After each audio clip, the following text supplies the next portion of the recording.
Boa noite a todos. Nossa sala de hoje é nomeada Albert Houghton. Ele foi um neurocirurgião americano e professor especializado em neuroanatomia microcirúrgica. Ele desenvolveu e introduziu uma série de técnicas microcirúrgicas que melhoraram a segurança e eficácia dentro da neurocirurgia, incluindo o microscópio cirúrgico. E hoje, para dar início a esse ciclo de palestras, eu tenho a honra de convidar o professor Dr. Wenhang Zhu. Ele é professor livre docente de neurocirurgia do Hospital das Clínicas da Universidade de São Paulo e vai falar sobre a anatomia dos ventrículos e cirurgia intraventricular. Seja muito bem-vindo, professor. Eu lhe passo a palavra agora. Muito obrigado. Eu que agradeço. Muito obrigado pela oportunidade, né? E vamos lá. Hoje minha palestra é sobre a anatomia cirúrgica dos ventrículos laterais. Mas na verdade assim, eu pensei o que eu poderia falar para vocês. Mas dá um conceito, uma ideia de como é que é uma microcirurgia no cérebro, né? E na parte dos ventrículos laterais, tá? Então vou falar alguma coisa sobre a anatomia e vou te mostrar cirurgias e como é que a gente pensa, se a gente prepara para fazer uma microcirurgia, tá? Então, só para mudar um pouco o assunto, isso aqui é a aurora boreal. Quem tiver a oportunidade um dia de visitar, né? Chama-se Northern Lights. Vocês sabem onde eu estou aí, não? Não precisam responder, mas pensam, né? Obviamente não estou. Tá vendo os fotógrafos lá na frente? Não estou lá. Eu estou atrás, fotografando. Onde que eu quero chegar? Para eu poder estar aqui, né, falando com vocês, dando palestra para vocês, eu tive mentores que me abriram, me deram oportunidade na vida para ter, por exemplo, hoje em homenagem ao Dr. Houghton, que já faleceu em 2016, há 4 anos. Tá? Ele e o Dr. Evandro de Oliveira, um neurocirurgião brasileiro, um dos maiores do mundo, né, que ainda é vivo. Eu fui aluno deles, eles são os meus mentores. Tá? Então, por poder estar aqui falando com vocês, ganhando vida como neurocirurgião, Boa eu devo noite a muito a todos. eles, tá bem? Nossa sala de hoje é Eu nomeada também um Albert dia fui novo, que Houghton. nem Ele foi um vocês, né? Esses neurocirurgião são meus americano e colegas, professor Dr. especializado Shiro, em ele é neuroanatomia japonês, microcirúrgica. esse é o Ele desenvolveu Jin, e ele é da Coreia do Sul, esse é o Dr. Houghton, tá bem? Então isso aqui na época da minha formatura, quando eu tinha 32 anos. Bom, vamos lá. Para, por exemplo, aluno da graduação, você que é um microneurocirurgião. Você sabe que hoje em dia, na neurocirurgia, existem muitas subespecialidades, né? Então, existem médicos neurocirurgiões que vão tratar de Parkinson, existem médicos que vão tratar de crianças, neurocirurgia pediátrica, existem neurocirurgiões que vão tratar só de nervos periféricos, por exemplo, outros só de coluna. Então, tem muitas subespecialidades hoje em dia dentro da nossa neurocirurgia. O que eu faço, que a maioria dos cirurgiões vão fazer, é a microneurocirurgia, microcirurgia no cérebro. Para fazer isso, o que a gente precisa? Primeiro de tudo, você tem que saber a anatomia. Tá? Um taxista, para ser bom taxista, ele tem que saber as ruas por onde ele vai circular. Não só depender do GPS. Porque um dia, se o GPS, o satélite cair, o sinal cair, ele está perdido, ele não sabe nem onde está. Tá? Então, para nós é a mesma coisa. Eu tenho que saber bem a planta, o mapa do cérebro, né? As ruas, as vias que o cérebro me oferece para não aspirar o cérebro para chegar no tumor. Não, não, não. Eu aproveito os sucos e as fissuras que o cérebro oferece para mim, para eu, como neurocirurgião, entrar, tirar, fazer o que tem que fazer, sair sem que o cérebro perceba que eu estive lá. Tá? Essa é a função. Então, primeira coisa, tem que saber anatomia. 2, você tem que ser capaz de interpretar os exames radiológicos. De repente, assim, nossa, doutor, veio na consulta, doutor, eu tô com esse problema. Você, onde que tá isso? Né? Que problema é isso? Onde está isso? Como é que eu faço para chegar? Como é que eu faço para tirar, para operar desta lesão? Então, você tem que saber interpretar o exame radiológico. Para você poder fazer isso, você tem que saber muita anatomia. Tá? Terceiro passo, você tem que ser capaz de planejar a sua cirurgia baseado naquilo que você viu de entendimento anatômico, de entendimento dos exames radiológicos e você planejar a estratégia cirúrgica. Entro por aqui, né? 4. Você tem que trazer, tem que colocar tudo junto, anatomia, radiologia, planejamento, para dentro da sala cirúrgica. Para isso, você precisa ter destreza cirúrgica, né? Você tem que ser, porque o nosso corpo, é a minha máquina de trabalho, o aparelho de trabalho, né? Então eu não posso ficar sem dormir, beber, né? Fazer muita musculação, porque vai tremer muito. Você vai ver que na microcirurgia a gente procura tremer, ou diminuir ao máximo o tremor, né? Para aumentar a precisão dos movimentos e da cirurgia. E claro, você não vive sozinho, você precisa de um bom anestesista, boa equipe de aporte, de suporte, né, de apoio, de auxiliares e bons instrumentos. Então, partimos dessas bases, da foundations, que são as bases para uma microneurocirurgia de sucesso. Então nós vamos tentar cumprir as 2 primeiras etapas, mostrar para vocês um pouquinho do conhecimento anatômico em relação às cirurgias dos ventrículos laterais. Eu não vou tentar em meia hora falar de terceiro ventrículo, quarto ventrículo, não dá. Eu prefiro falar uma pouca coisa, mas com uma certa profundidade para vocês verem, conhecerem a especialidade, tá bom? Então, é isso. Ventrículo lateral, assim como no coração, no cérebro nós também temos cavidades, chamadas ventrículos laterais. Olhando assim, o ventrículo lateral, cada ventrículo lateral apresenta o formato em C, letra C, tá? Mas assim, se você olhar meu ventrículo lateral de frente, vai estar assim, ó. Tá? Então não é um C assim, não é um C assim. É um C deitado, a parte de baixo é mais aberta, tá? A parte de cima é junto. Então os 2 ventrículos laterais, em formato de C. Esse C, ele vai circundar a uma estrutura que nós chamamos de central core, do núcleo central do hemisfério cerebral. O que é isso aqui?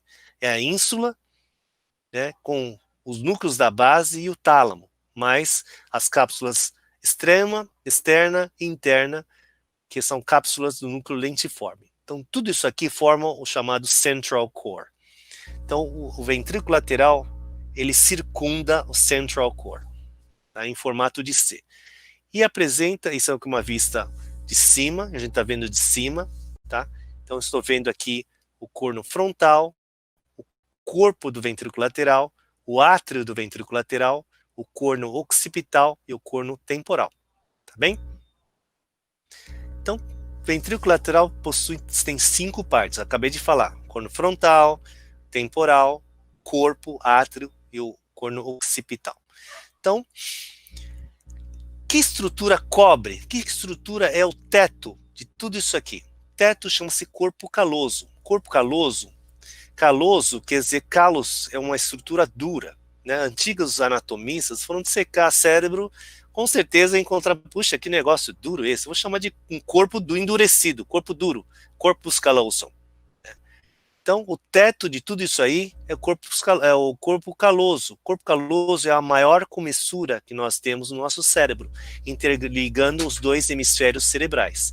Tá? Então, aqui nós estamos vendo o teto do ventrículo lateral. De todas as 5 partes, o teto se chama corpo caloso. Tá? E aqui, uma secção do cadáver, do cérebro. A tampa de cima, a tampa é o corpo caloso. Então nós estamos vendo a tampa de cima, de dentro, de baixo para cima, tá? O teto é o corpo caloso, tá? As veias que drenam o teto do corpo caloso drenam em direção à linha mediana. Corno frontal. Quais são os limites do corno frontal? Corno frontal é a parte do ventrículo lateral que está à frente do forame interventricular, o forame de Monro, tá? Então, desse ponto para frente, nós temos o corno frontal. Corno frontal, a parede medial do corno frontal se chama septo pelúcido. Tá?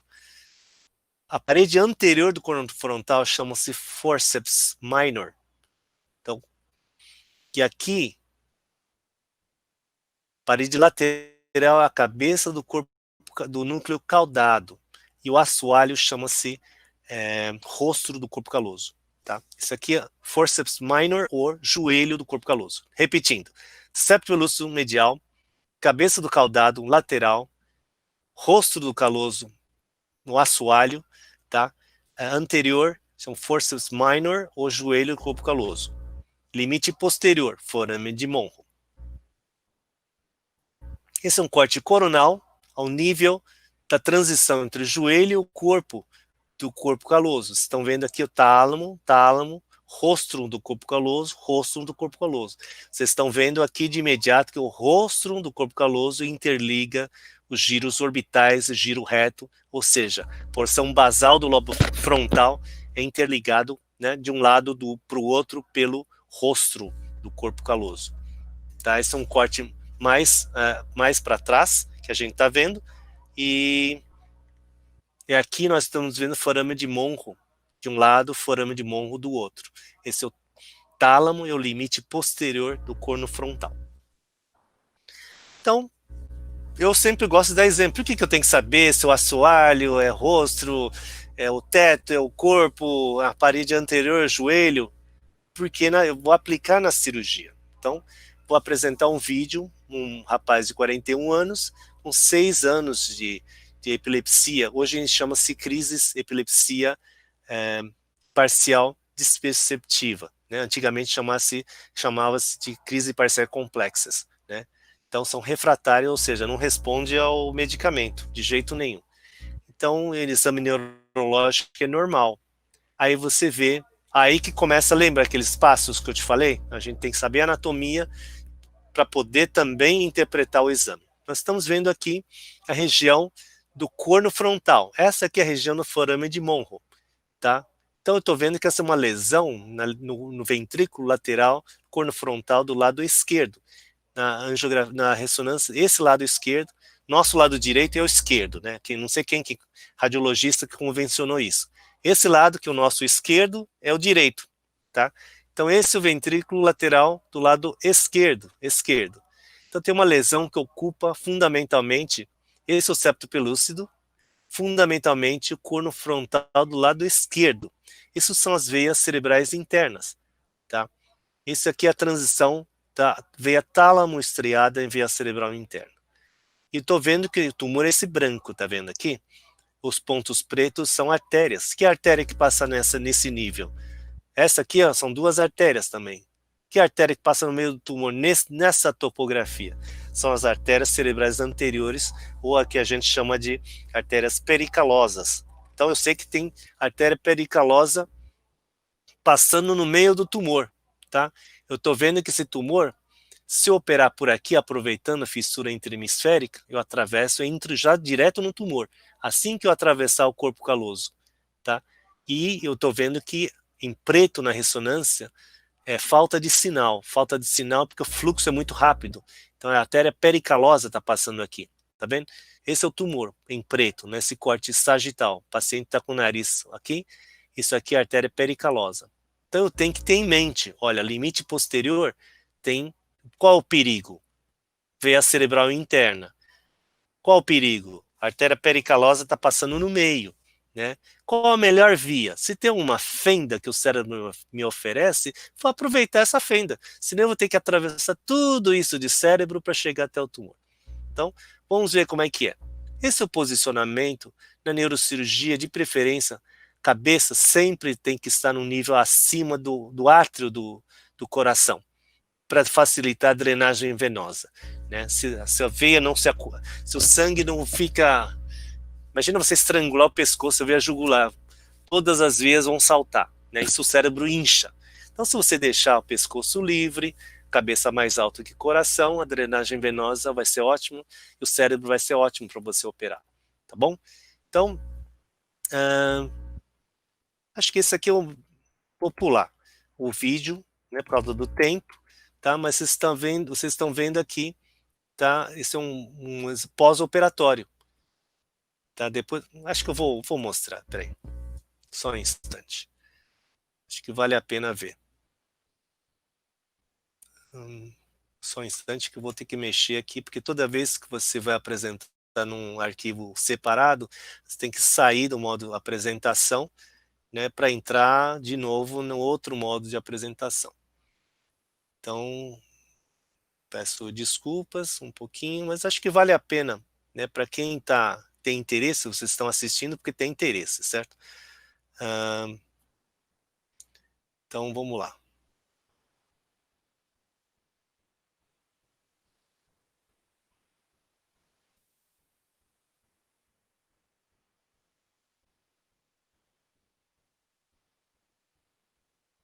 Então, e já comecei a cirurgia, né? Então, vamos de novo.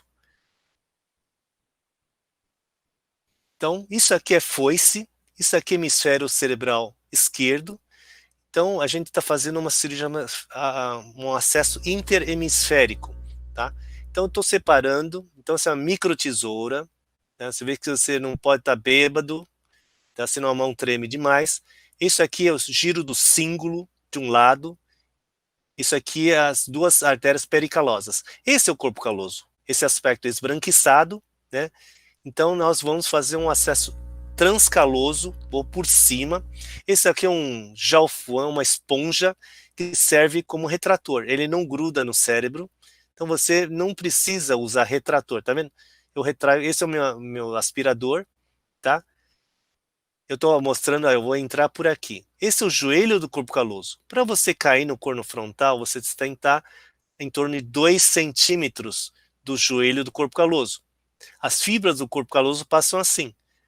A pergunta é assim, puxa vida, se você está cortando o corpo caloso, isso vai fazer falta? Estudos indicam que se você cortar menos de 2 centímetros de diâmetro anteroposterior, você não vai ter problemas, tá? Então, ao entrar, entrar transcaloso, já estou ao nível do corno frontal, tá? Isso aqui já é tumor, tá vendo esse mais amarelado? Tá? Agora está mais avermelhado, isso já é tumor, tá? Então você está vendo que esse tumor é um tumor mole, que é mais fácil de operar. Esse é um cautério, chama-se bipolar, que a gente está separando o tecido normal do tecido doente, né? E a gente sabe que tem a artéria pericalosa aí no meio. E o limite posterior, a gente sabe que é a veia cerebral interna. Então eu estou colhendo tecidos, fragmentos de tumor para análise, para o patologista depois me dizer, tá vendo? Essa é a artéria pericalosa, tá? Isso a gente já sabia que está no meio do tumor. Por quê? A gente viu na ressonância, né? A gente sabe interpretar a ressonância, interpretar, então você sabe que está no meio, né? Então agora eu estou buscando tecido, interface tecido normal, tumor, tá? Tumor é aquele tecido mais acinzentado, mais amarelado. Tecido normal, esse é tumor. Tecido normal, tá vendo? É branco já, tá? Então esse ainda é tumor, eu vou abrir, tirar mais, né? Até chegar no tecido normal, tá? Isso aqui ainda é um pouquinho anormal, tem que tirar isso. E eu tenho que saber que lá, o limite lá atrás é a veia cerebral interna, né? Eu não posso lesar, senão o doente não acorda no pós-operatório, tá? Então, isso é só para vocês terem um gostinho, né? Ver como é que isso aqui, a ponta do bipolar é 1 milímetro, tem 1 milímetro, pra vocês terem ideia. Tá? Eu estou cauterizando, coagulando, tirando o tumor até chegar. Agora está fazendo hemostasia, para não ter sangramento no leito. Desculpa. Muito bom. Então vamos voltar. Vamos voltar na minha apresentação. Tem que fazer uma manobra aqui, né? Então isso aqui é aquele exame que nós vimos, o pré-operatório, né? Corno frontal do lado esquerdo, tá? Artéria pericalosa no meio, a gente já viu, pericalosa no meio do tumor, tá? Esse foi o posicionamento, foi a cirurgia, e foi isso, depois da cirurgia, o espaço, o buraco que fica preto, é o líquor, né, que fica, tá vendo? Esse branco é o contraste da artéria pericalosa passando no meio, tá bom? Então tá vendo? Você não, o único espaço que eu tive que atravessar é isso aqui, ó, é menos, em torno de 1 centímetro de diâmetro anteroposterior de caloso do ventrículo lateral direito. Tá? Então vamos operar. Esse é o posicionamento. Mais uma vez, a cabeça tem que ser acima do coração, né, para melhorar a drenagem venosa. Aqui eu tenho que sair para depois compartilhar de novo com vocês. Tá? Então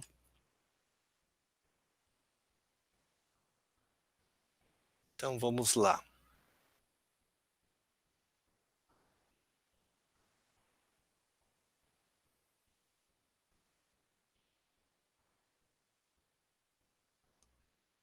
Então vamos lá, vou ter que dividir a tela novamente. Janela. Infelizmente demora um pouco, né, para... Então vamos lá.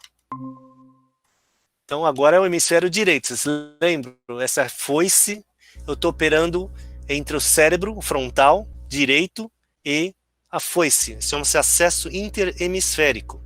Tá? Eu estou colocando essas esponjas, essa não gruda no cérebro, depois da cirurgia você tira, esse algodão você tem que tirar, a esponja nem tanto, você pode deixar que não tem problema. Esse é o giro do cíngulo de um lado, esse é o giro do cíngulo do lado direito, esse é o giro do cíngulo do lado esquerdo. Então você tem que abrir essa fenda entre os dois giros do cíngulo. Então essa é uma artéria caloso marginal, isso chama-se aracnoide. Quando a gente fala aracnoide é teia de aranha, né? Por isso chama-se aracnoide. Você abre, tem que separar o cíngulo do esquerdo do cíngulo do direito. Porque a gente sabe que tem uma fenda e vou cair em cima do corpo caloso. Esse aqui é a artéria pericalosa. Tá? Esse branco que está aparecendo é o corpo caloso. Tá vendo os ramos, os vasinhos? Essa pericalosa do lado esquerdo, pericalosa do lado direito. Tá? Aquela lesão é na cabeça do caudado, é bem lateralizado. Então, o que eu tenho que fazer? Eu tenho que operar lateralmente, né, do lado direito, a minha pericalosa direita. Então, tem que separar bem as duas artérias. Eu não vou operar no meio. Eu posso operar entre as duas pericalosas ou do lado da pericalosa direita. Tá? Essa esponja é reabsorvível. Então, tanto que a gente procura não usar espátula no cérebro para não machucar. Então, eu sei que, em relação ao joelho do corpo caloso, se eu entrar dentro, menos de 2 centímetros, 1,5 centímetro, eu vou cair em cima do corno frontal. Se eu me distanciar 2,5 centímetros atrás do joelho do corpo caloso, eu vou cair no forame de Monro. Mas eu quero acessar o corno frontal. Então, eu tenho que me manter dentro de 2,5 a 1,5 centímetro. Esse aqui chama-se neuronavegador, para ter certeza de onde você está. Então, vou abrir medialmente a uma pericalosa direita, fazer uma calosotomia. Esse aspirador tem 1 milímetro de diâmetro, né, vocês estão vendo aqui, 1 milímetro. Essa ponta desse bipolar tem 1 milímetro de diâmetro. Então, nós vamos abrir o menos possível o corpo caloso para cair em cima do núcleo, da cabeça do núcleo caudado. Tá? Então, aspirando, tá? Essa é uma veia que drena a cabeça do caudado. A coloração normal do caudado não é assim. Esse aqui é por causa do sangue que está aí embaixo, tá bom? Então, isso aqui é a parede do cavernoma. Eu vou entrar por cima. Então, ao cortar a parede do cavernoma, essa malformação, começam a aparecer essas coisas alaranjadas. Esse aqui é o sangue mais antigo. Né? Não sangrou ontem, sangrou 2 semanas atrás. Então, parte do coágulo já está ficando liquefeito. Então, você pode entrar e tirar o cavernoma inteiro, tirar uma melancia. Experimenta tirar uma melancia da sua barriga. Não dá. Né? Então, o que a gente faz na microcirurgia? Como se fosse um pãozinho francês. Você entra, você tira o miolo do pão, aí começa a amassar pela periferia do pão. Então, de repente, em vez de tirar um pãozinho todo grande assim, você amassa, tira um fiozinho. Então, é isso que nós estamos fazendo. Tá? Esvaziei por dentro, agora estou começando a esvaziando, aspirando, tirando esses coágulos, para murchar o pãozinho.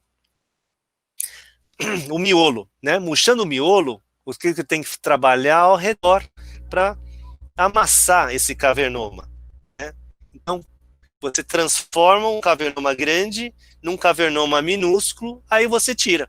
tá? Então, agora eu estou trabalhando na periferia, murchei o meio, estou trabalhando na periferia. Esse é o tecido normal, substância branca normal, tá? Da cabeça do caudado. Então, estou trabalhando no lado direito, lado esquerdo, em cima, embaixo, na frente, atrás, né? Porque os vasos que vão nutrir esse cavernoma pela periferia. Então, você tem que cauterizar. Tá? Depois que você cauterizou, esvaziou, tá vendo? Você tira o cavernoma, que era muito maior. Tira através desse espacinho, né? Então, então vocês estão vendo eu inspecionando a cavidade cirúrgica e agora eu estou tirando tudo que eu pus. Vocês viram que eu não usei espátula, né? Espátula é rígida, a espátula é de metal, machuca o cérebro. Então esse é o final da cirurgia, né? Tira tudo e o cérebro está intacto, tá?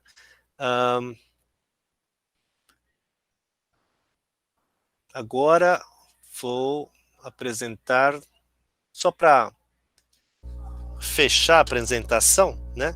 Porque minha palestra é de 30 minutos, já falei 26, 27 minutos agora, tá?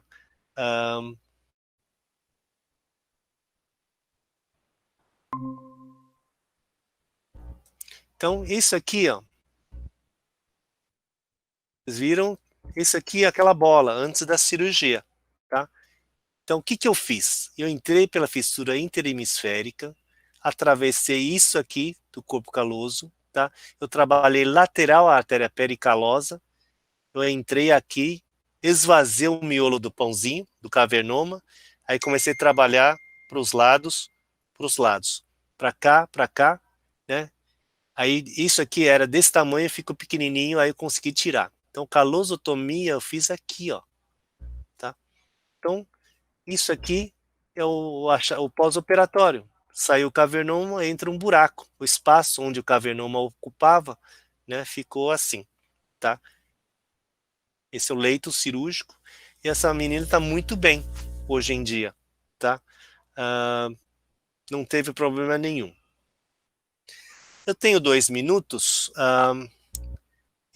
Tudo isso só para falar sobre cirurgia aqui, tá? Mas a analogia pode ser estendida para qualquer lugar do cérebro. Você tem que saber a anatomia, você tem que saber quais são os perigos, quais são os atalhos, os caminhos que o cérebro te oferece para você chegar lá. Então, por exemplo, no corpo do ventrículo lateral. Quem que é o assoalho, o piso do corpo do ventrículo lateral? Medialmente nós temos fórnix, faz parte do circuito de Papez, né, também a parte do sistema límbico, da memória. Parte lateral do assoalho nós temos o tálamo, superfície superior do tálamo. Parede lateral nós temos o corpo do caudado, né? Entre o caudado, o corpo do caudado e o tálamo, temos suco estriotalâmico, onde corre essa veia importantíssima, chama veia tálamo-estriada, tá? E o limite posterior, convencionou-se essa região onde junta fórnix com o corpo caloso, o esplênio do corpo caloso. Quando acaba o septo pelúcido, passa a ser chamado de átrio. Então, a divisão entre o corpo e o átrio é quando acaba o septo pelúcido, tá? Então, a cirurgia nessa região, qual que é, por exemplo? Cirurgia nesta região, qual que é o perigo? O perigo é você lesar essa veia tálamo estriada e lesar o fórnix. Depois afeta a memória do nosso paciente, tá? Então, 34 anos, rapidamente, em 1 minuto, uma moça de 34 anos, advogada, vários meses de pressão na cabeça e 2 semanas antes da internação, muita dor de cabeça. Neurológico, exame neurológico, papila edema bilateral. Então, o que que essa moça tem? Tem um baita de um tumor, tá? Que nasce do corpo do ventrículo lateral do lado esquerdo. Qual que é o perigo? Essas veias aqui, ó, essa veia, tálamo estriada, que eu acabei de mostrar. Se você lesar, pode ter um infarto venoso muito grande nos gânglios da base, tá? Então, por onde eu vou operar? Mesma coisa, fissura interhemisférica. Vou atravessar um pouquinho do corpo caloso para tirar tudo isso aí, tá? Então, só que em vez de fazer aqui na frente para pegar o corno frontal, eu tenho que fazer atrás, no corpo, no meio do corpo, para poder ter acesso a todos esse tumor. Tá vendo aqui, ó? Essa é a craniotomia. Essa vai ter que ser mais ou menos a calosotomia que eu calculei, 2,5 centímetros. dá para acessar tudo isso aí. Posicionamento, vídeo não precisa, esse é o pós-operatório, tá? Bom, então agora já terminei meu tempo, né? Meu tempo de meia hora já acabou. Então, assim, isso é só uma pequena amostra, é impossível. E também não acho que não é proveitoso para vocês eu apresentar toda a anatomia do terceiro ventrículo, ventrículo lateral, quarto ventrículo correr que nem um Usain Bolt, né, em meia hora. Eu preferi reduzir, né, concentrar no corno frontal só uma parte do cérebro e mostrar 2 vídeos de cirurgias para vocês verem, sentirem como é que é a vida, a carreira, né, o preparo de uma microcirurgia. Você tem que entender bem, né, a anatomia, entender bem a radiologia, treinar a sua mão, tem que ter destreza cirúrgica, bons instrumentais, assim o doente vai sair bem da sua cirurgia, tá bom? Então, mais uma vez, agradeço a oportunidade de estar aqui com vocês, dividindo o que eu aprendi na minha vida, né? Eu tenho certeza que o congresso vai ser um sucesso. Muito obrigado. Doutor, a gente que agradece. A palestra foi excelente, muito bem ilustrativa. Fiquei feliz que o senhor voltou nos vídeos, a gente gosta bastante. Eu também. Quero agradecer, quero agradecer de novo ao senhor. Muito obrigado, viu? Obrigado, e eu que agradeço.